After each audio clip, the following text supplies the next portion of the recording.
Welcome, ladies and gentlemen, to the Black Affluence Podcast.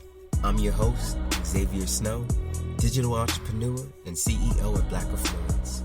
My goal is to expose fellow Black millennials to the keys of building wealth while also spotlighting young hustlepreneurs leaving a positive impact on their community. They say rich parents hand their children money, making them rich kids, but in reality, they hand them knowledge. There's a big difference between having money and being wealthy. The Black Affluence Podcast, the show answering questions you may have never even known to ask. Now let's jump right into today's episode.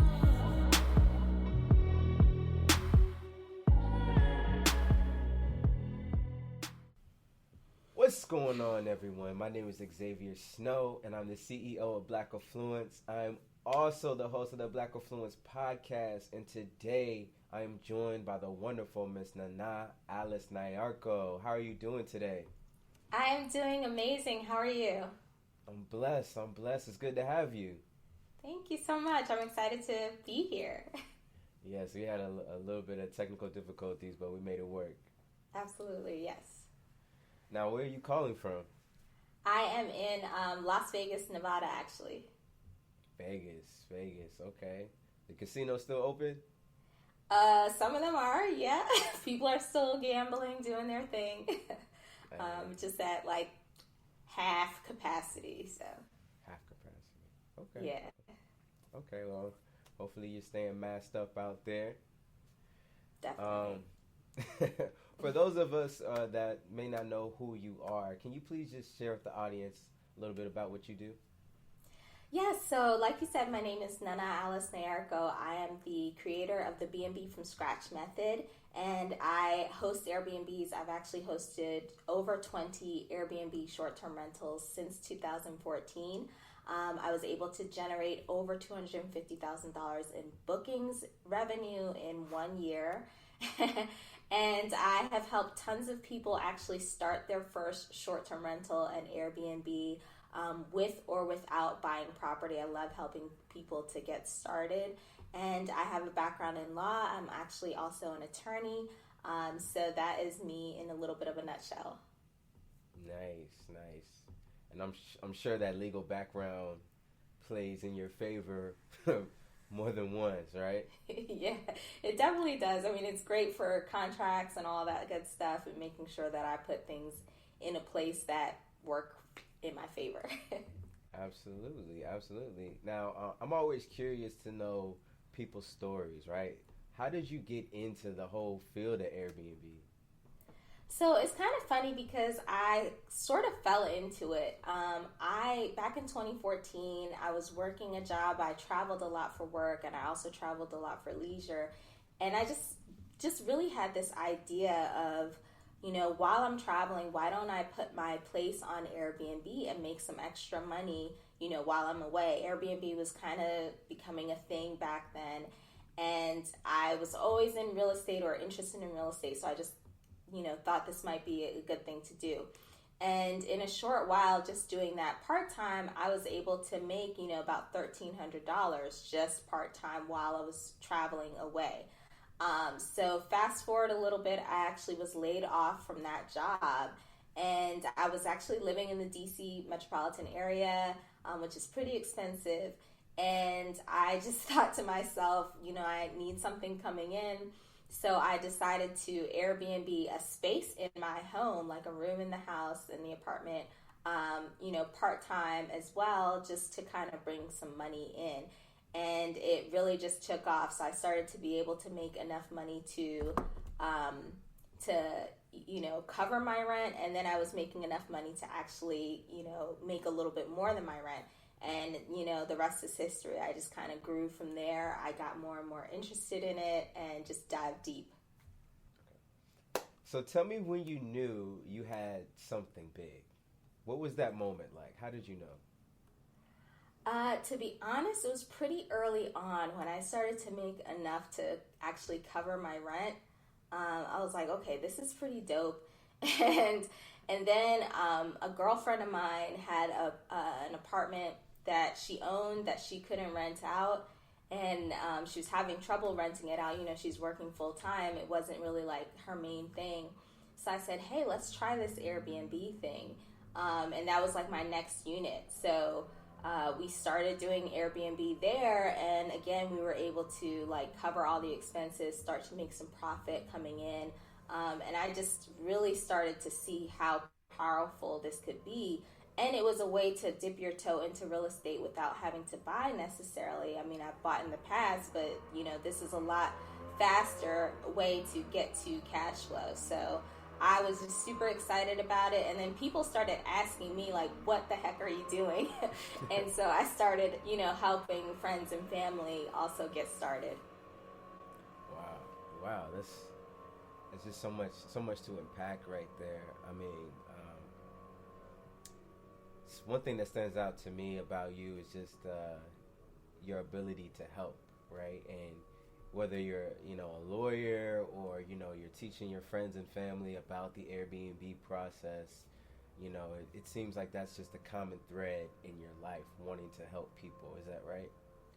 I would definitely say so. I mean, I love just kind of helping people. Like when I first started helping people, I was just giving them the knowledge that I knew as I was going, as I was learning, and it was all a learning experience because until you're doing it, you don't really know what you don't know. But I think that being able to see how you're able to impact someone positively, especially when it comes to income, because that's a big area of everyone's life, is really great. Absolutely. And just me personally, I mean, I was telling my last guest, Nas, just me helping people, like, and having that in the forefront of my mind and my vision has been really the key to my growth and my personal development. So, I would just highly suggest that as a way to just find your path and find out where you're going, is find out how you can serve the most people, and you'll be blessed with a fruitful future. So that's just my little tidbit. I totally agree. Nice. Okay, so tell me, what are some books or some podcasts that you listened to recently that have inspired you? So books, I love reading. I love reading physical books as well as audiobooks. And one of my two recent books I've read was The Richest Man in Babylon, which I've known about for years but never really picked it up.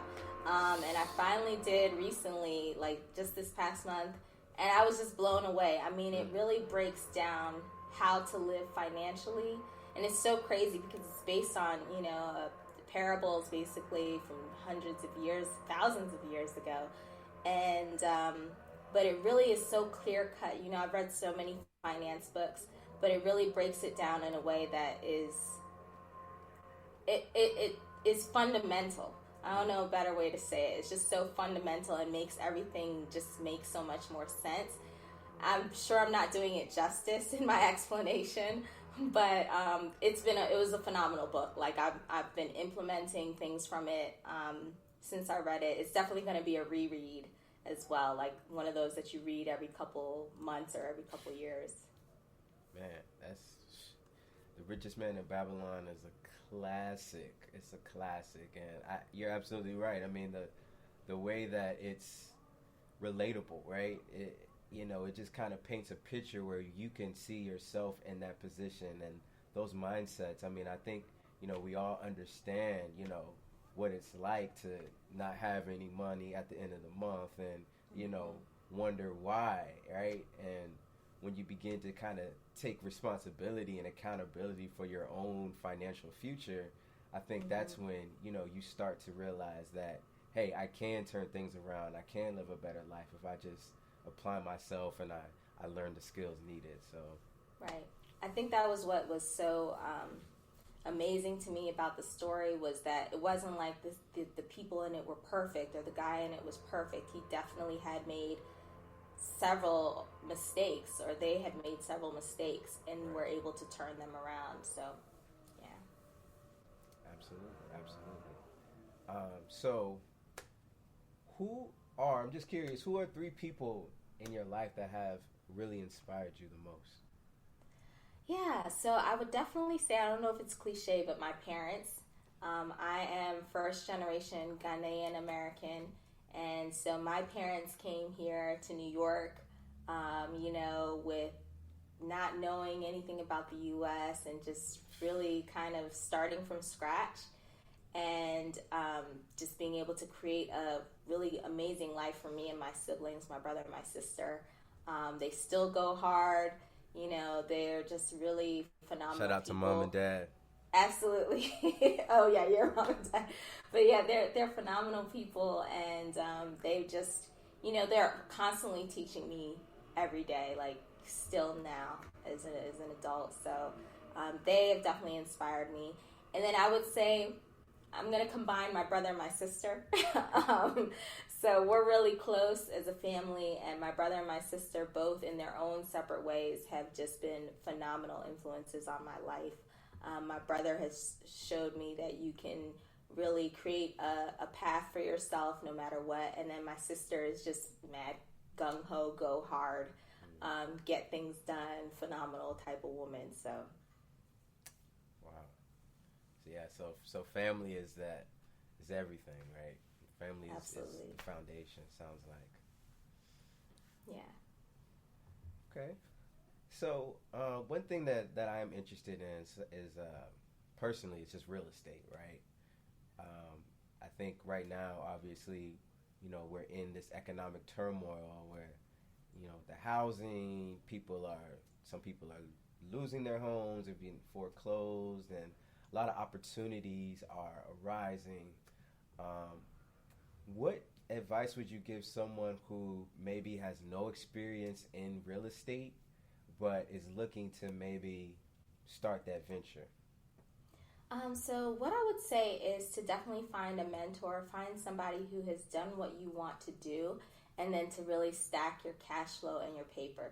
So like, for instance, what I teach with Airbnb and short-term rentals is there are basically like 3 ways that you can get started, right? You can have a place of your own already, whether it's a couch, because that's how Airbnb actually did start. The founders, did rented out air mattresses and couches in their apartment in San Francisco. Wow. Because they needed the money. Or if it's a room in your home or something like that, and that way you can start building cash flow. The other way is to actually go out and buy a property, which is accessible for some people but not others. So the 2 ways that I teach are master leasing and co-hosting. So master leasing is when you go out and you rent a property specifically for Airbnb, and with the owner's permission, you actually utilize it for subletting on Airbnb. And co-hosting is when you actually find an owner who's interested in Airbnb, but they're like, listen, I don't have the time for that. And you host it for them for a percentage of the bookings. So that is a great way to actually start to build your cash flow, build your paper. You could do this as a side hustle or a main hustle. But if you learn how to use systems and automate things, you're able to do this in addition to your job and start to build that income that you can use when you're ready to go out and buy a property. So that would be my biggest advice, is to really have as much cash as you can and build your cash flow. And don't let, maybe not being able to buy right now stop you from tapping into the benefits of real estate with short-term rentals, because you can still do that.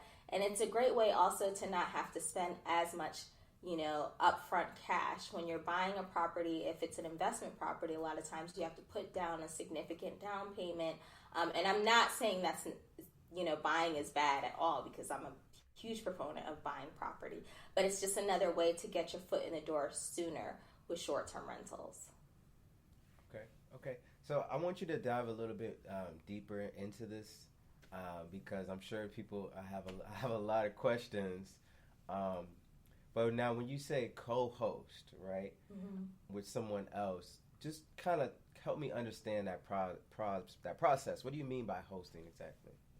Okay, so first let me start by, maybe some of your listeners, they have heard of Airbnb, but they're not exactly sure, all right, what is Airbnb? Airbnb itself is really just a platform. It's just a space where you can go and list your property for someone else to rent for the night or for a couple of nights, a couple weeks, whatever the case may be. So when you are listing your property, you are considered a host. So let's say you know somebody who has a home or a basement apartment or whatever the case may be, or like my friend who had an apartment available. But she wasn't interested or didn't have the knowledge to actually host on Airbnb and everything that goes into it, managing the guests, communication, check-ins, check-outs, cleanings, all of that. So it's her property, but I'm the host. So I'm co-hosting her property for her for an agreed percentage of the bookings, somewhat like property management, but a little different. So that's what co-hosting is. But you're a host once you list your property on Airbnb. So because it was her property and I listed it for her, but it was up there, she's considered a host. I'm the co-host on it. So that's what co-hosting is. It's when you're basically hosting on behalf of someone else if it's their property. And it can even be someone who has, who's doing the master leasing method where they're renting, but they are like, at scale, because I'm kind of at that point now where I'm at scale. I have several units and I have someone co-hosting with me. So they're running a lot of the day-to-day as well. Nice. So as you talk, it definitely lets me know that you went through the trials and tribulations to get those systems in place. Can you just talk about a little bit of why it's important to have systems, especially as it pertains to what you do? Yeah, so it's so important because you want to have a high standard of quality for your guests. So by automating a good amount of your messaging so that you're giving them quality messages, you know what you need to say, you know everything about your property itself, so that you can easily answer guest questions. All of that is going to go into your reviews and the experience that your guest is going to actually have at your property. Because, a lot of people are like, yeah, you're in real estate, but you're really also in hospitality. And even though things have changed so much with this year, it's still a hospitality business. And so you still want to provide your guests quality communication. And the more you can communicate things up front and succinctly and efficiently, the better experience they're going to have, the better experience you're going to have, because you won't be stressed out like, I don't remember, Right. And then just automating certain things, even your cleanings, and making sure that you're following a certain protocol with your cleanings is going to, again, give your guests that great experience. And cleaning is more important now than ever before, to the point where Airbnb has even implemented specific cleaning protocols that you have to agree to in order to be a host. Wow. Yeah. That makes sense.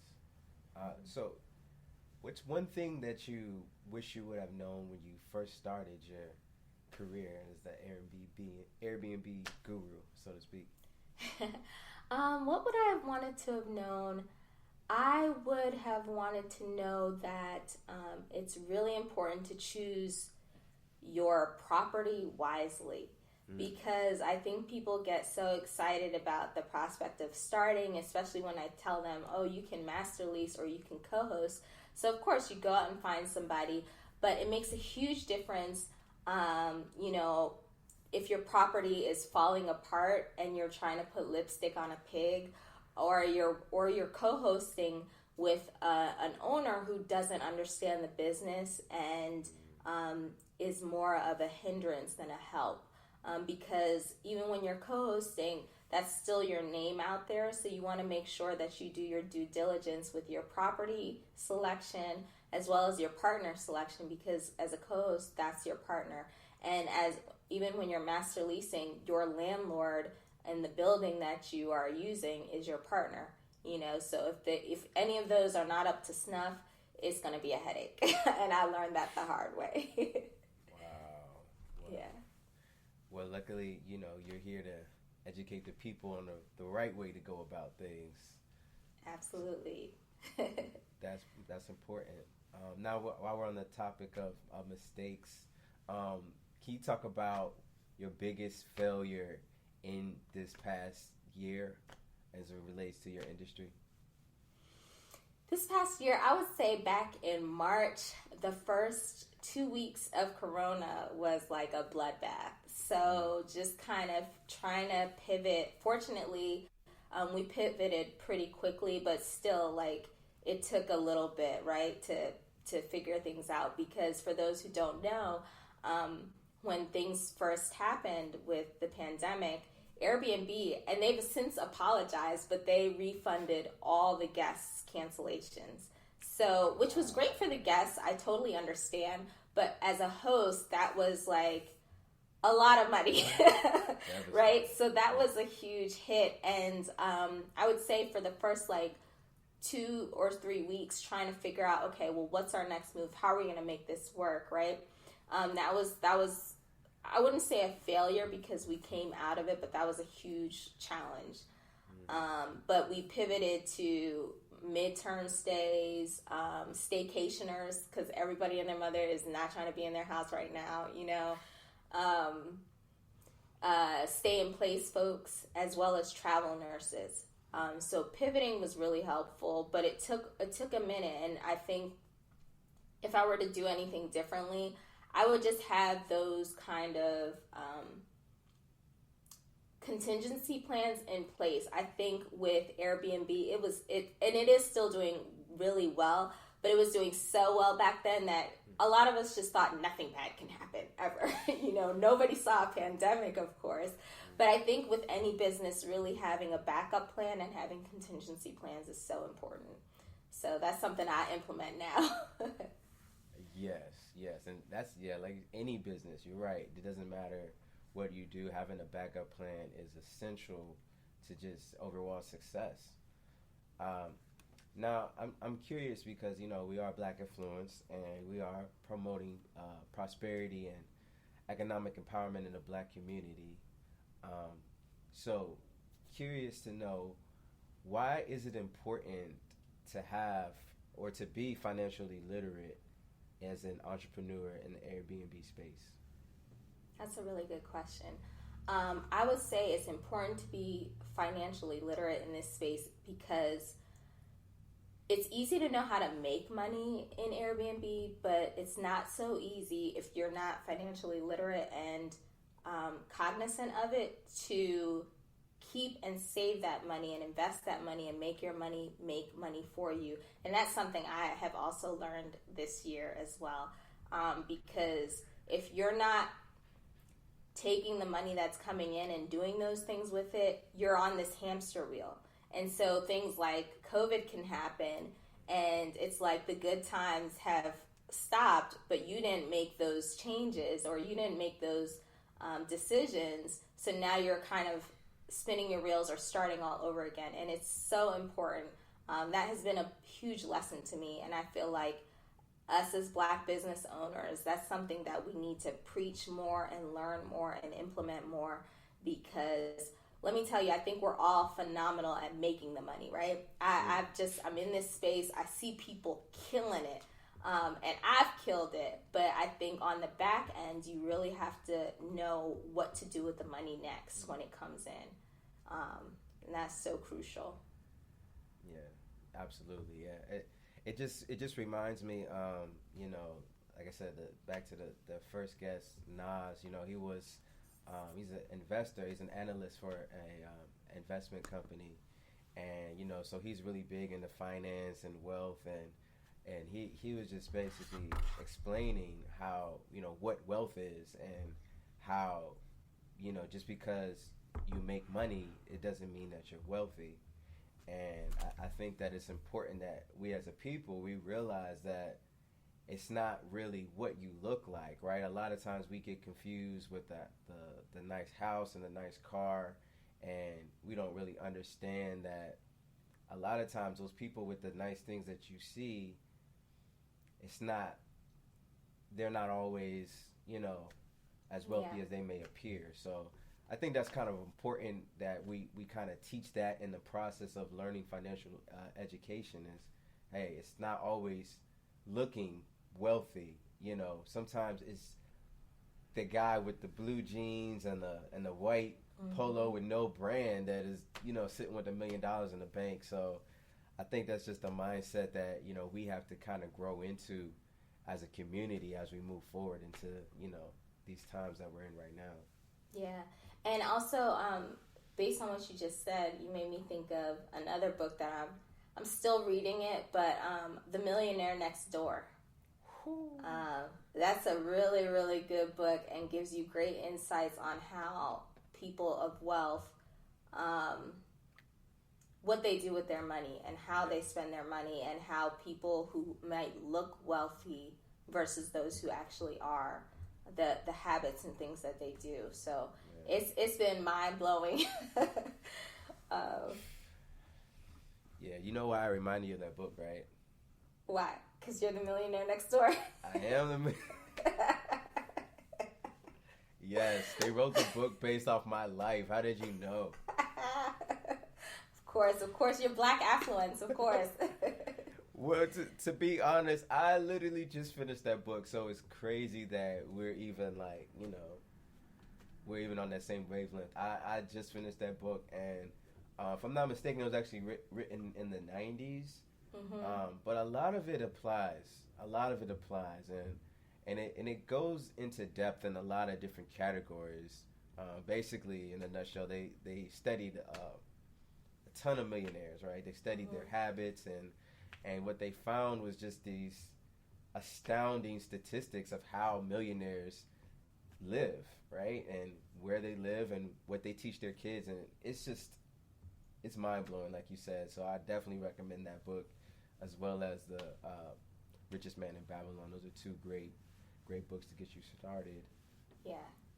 And you know what I think it still applies now is because the economy and the market are so cyclical. Like the same thing, like there was a bust in the 90s, there was a bust in the early 2000s, there was a bust in the mid 2000s, and there's a bust now. So I just think all of that, if you can learn those things now, you'll be able to ride those waves and, create the life that you're looking for. So. Right. And he just reminded me of a former client I had. He's a real estate investor for over 30 years in the DMV area. You probably know him. I won't say his name on respect, but he when the recession was really just kicking off, he did some masterclass sessions talking about the recessions that he's lived through, and how like you said, it is cyclical, right? And how knowing our history and knowing the path of money and how things typically work, the rise and the falls and the patterns and trajectories, knowing those things and having that in your mind can prepare you for what's ahead. Right. So I think it's definitely important to just arm ourselves with the knowledge of our past and what we've been through, so that when things like this happen, you can be in position, right? They say, stay ready so you don't have to get ready. Get ready, exactly. That's how I'm feeling. So back to Airbnb, because this is really it's a fascinating topic to me. It's kind of like the whole Uber, right? Like nobody thought Uber would even be a thing, right? It's like you're just gonna like call a stranger to come pick you up, and I'm gonna hop in their car. Like what? Exactly. Right? But now look at us, right? You got Uber, you got Lyft, you have all these different things, and I think Airbnb is like that too. It's like, wow, like I'm just gonna let this person I never met stay in my house, right? So, what are some misconceptions about Airbnb that people have that you want to kind of straighten out? Yeah. So the biggest one I would say is that people think they're going to get a lot of crazy people, in their property or in their house. And it's just like anything else, if you do good due diligence, screening your guests, and you can even set parameters of what you do and you don't want in terms of course, it has to be legal, but in terms of, have they had reviews before? You can look at people's reviews and say, you know what? I don't want you. No, thank you. You can set certain rules about what's allowed and what's not allowed in your property that guests have to agree to. So that all of that helps to kind of reduce the issues that you may have. Now, I'm not going to sit here and lie and say like you'll never have an issue, but you can reduce that quite a bit, especially if, let's say, you are doing it the way I started with a room in your home. Then you, of course, want to be like extremely cautious and make sure that you have parameters set on your listing that is gonna, maybe make it so that only people who have had positive reviews can book your property. I think that's one of the biggest misconceptions. And then also people, like we talked about before, think that everyone who has an Airbnb owns that specific property, which is not the case. I don't know how much there is now, but there was even big institutional money of people renting properties and using them for Airbnb. So, and then I think a lot of times people think that it's messing with neighborhoods, but a lot of people who are Airbnb are actually, residents who might be doing a space in their home, like I said, or a basement apartment or something like that, and it's a great way for them to actually stay in their homes, especially in expensive cities like DC or New York. So those are some of the misconceptions I come across. People thinking, well, how can I actually get started? How can I actually get in if I'm not ready to buy, or if I don't want to buy specifically for Airbnb, because it is still a newer, industry. Right, absolutely. I totally understand that. If I'm not mistaken, I was on I think it was one of the internet browsers, and I was some news that came out about Airbnb today, if I'm not mistaken. Yep, they just went public today. So I bought my shares. Wow. Which I usually, IPOs, it's like people are like, should you really buy during an IPO? Because the valuation of their stock like doubled overnight. Yeah. But I was like, listen, I'm go hard. I'm gonna hold on to it forever. So I'm gonna just get it, and if it drops, I'll get some more. So, but yeah, they went public today. So it's been a long time coming. They have been planning to do it earlier in 2020, actually, and then of course COVID hit, so they pushed it back. But it's just, to me, it's a testament to how well they have been able to turn things around, because they're still seeing profits, and they were really hard hit. But I think that one of the reasons Airbnb does so well, because there are other platforms out there like VRBO and HomeAway and Booking.com, but Airbnb does a really good job of making it more community focused. They don't always get it right, but they do a good job of trying to listen to their constituents, meaning both their hosts as well as their guests, and adjusting. Like when hosts were livid earlier this year about them refunding guests, they created a host fund, to try to pay us back. I mean, it was not all that we lost, but the fact that they went ahead and did that spoke volumes. So I think that, I'm a believer. I'm a big fan, so I got my stock. Right on. Yeah. So if somebody's maybe on the fence about starting an Airbnb, I mean, a lot of people are really looking for some financial opportunities at this time. Why should they do it? Why now?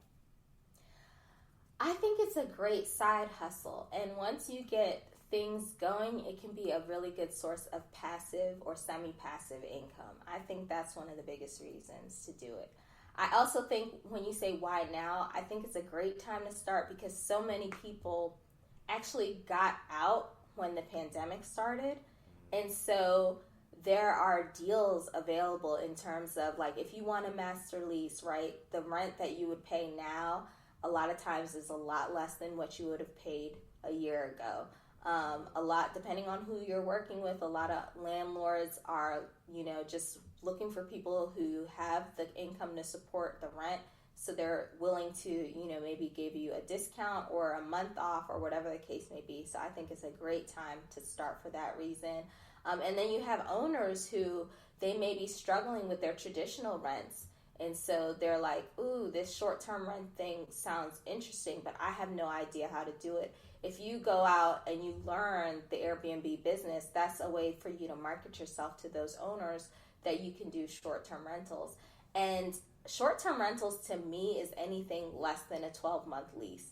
And there have been, articles this year about how the way that people live and look at leases is even changing. So more people are looking at shorter leases for just a couple of months at a time because things are so up in the air with their job and their location. They may not even know if they want to stay in that particular city. So I have guests who are staying in our short-term rentals and Airbnbs for a couple months at a time because they're trying to figure it out. I had someone who stayed from March up until August, and she just kept renewing with me every month because she wasn't sure if she was staying in the DMV area.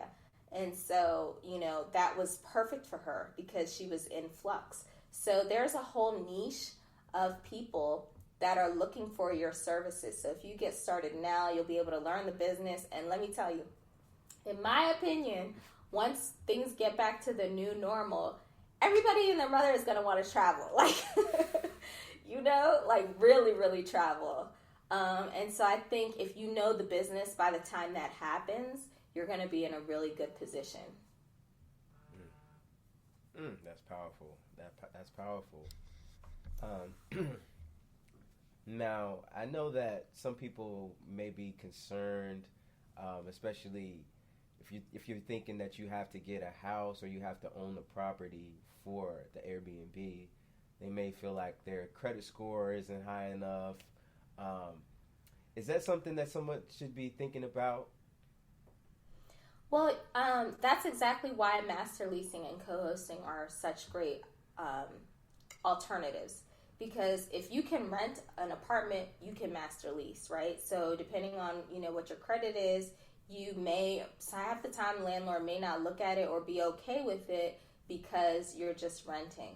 So that's one thing to keep in mind. And then when you're co-hosting, your credit doesn't matter at all. You just need to, demonstrate to the owner that you know what you're doing and you have a good idea of how to actually run this Airbnb. So both of those options, take that pressure off the table in terms of your credit and even how much cash you may have. Like co-hosting is a great way to start if you don't have a lot of money up front. Master leasing, of course, you have to have the money to rent and the money to actually get the property, but it's still a lot less than you would need, let's say, if you were buying. Right. So what are some skill sets that someone should have going in, or at least should be willing to develop in this industry? Yeah, so you definitely want to learn how to be organized and document your systems so that you can improve them as you go, because you're going to keep learning and things are going to keep changing with Airbnb and with the market. But you really want to be well organized. That is a huge skill.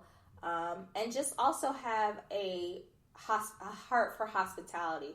So whether that's your thing or not, kind of learning it. And if it's not your day-to-day thing, that's where, automating things really makes a huge difference. You can automate answering certain questions that you get all the time from guests. Like once you start hosting a property, you're going to know, okay, I live in a city with limited parking.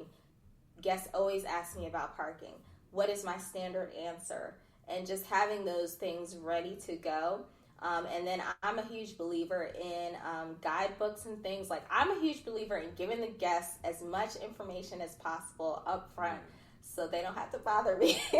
Not bother me, but just so they have all the answers. And then I'm just filling in as needed, or my team is just filling in as needed.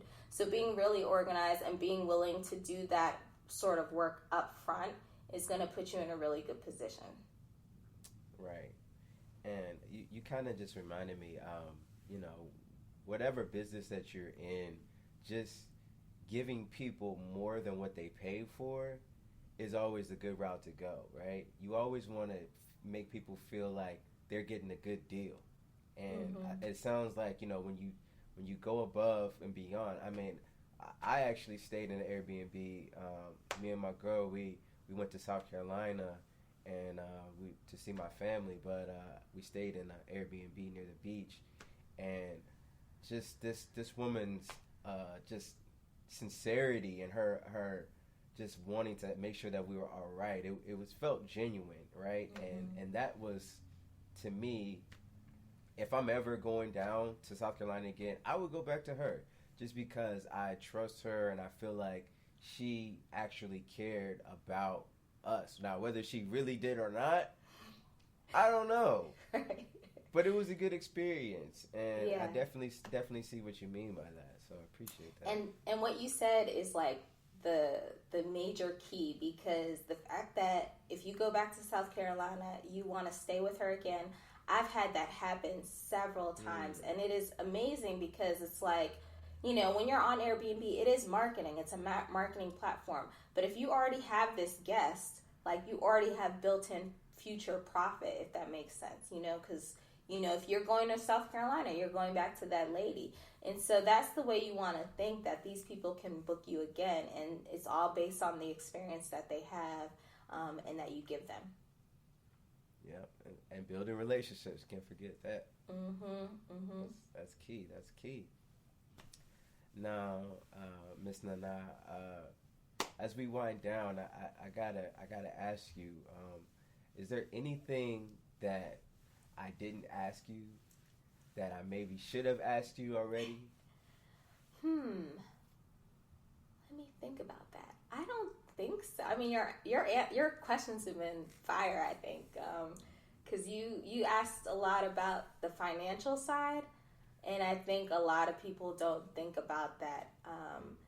I would say that just to touch on what we talked about earlier, making sure that once you start making the money, knowing what to do with it is really important. And I'll admit, like, that has been a huge lesson for me this year, and a really good one, that I think that I would be able to take with me moving forward. So I just recommend everyone, like, okay, learn how to make the money, but then learn how to keep the money and build wealth. Absolutely. That's essential keys. Yes. Now, Miss Nana, where can people go online to learn more about you, to connect with you, to understand the Airbnb process? Yes, you can come check me out on Instagram. That's where I usually hang out. I am at Nana Alice Nyarko. It's Nana Alice, Nyarko. And my website is the same, nanaalicenyarko.com. But all of my information is really on Instagram. I do have a course as well, the B&B from Scratch Method, and the B&B Quick Start Bundle for people who are just like, I just want to learn a little bit more about this, kind of dip my toe into the water, and all of that you can find on my website or on Instagram. And just DM me, say what's up, ask me your questions. I am here for y'all. Beautiful. Now I got one final closeout signature question that I gotta ask every guest. Okay. What does freedom mean to you? That's a good one. Freedom to me means being able to do the things that I love with the people that I most love, anytime that I want. And yeah, that's pretty much it. Like, just being able to spend time with the dope people in my life and doing the things that I find that are dope, whenever I want. Beautiful. I love it. So again, Miss Nana, thank you for sharing your wisdom, dropping the gems on our audience. We are forever grateful for you just taking the time out and speaking with us. Oh, thank you so much for having me. This was great. I loved it. And what you're doing is amazing. So thank you so much. It's my pleasure, absolutely. And we hope to have you back soon. Absolutely. All right.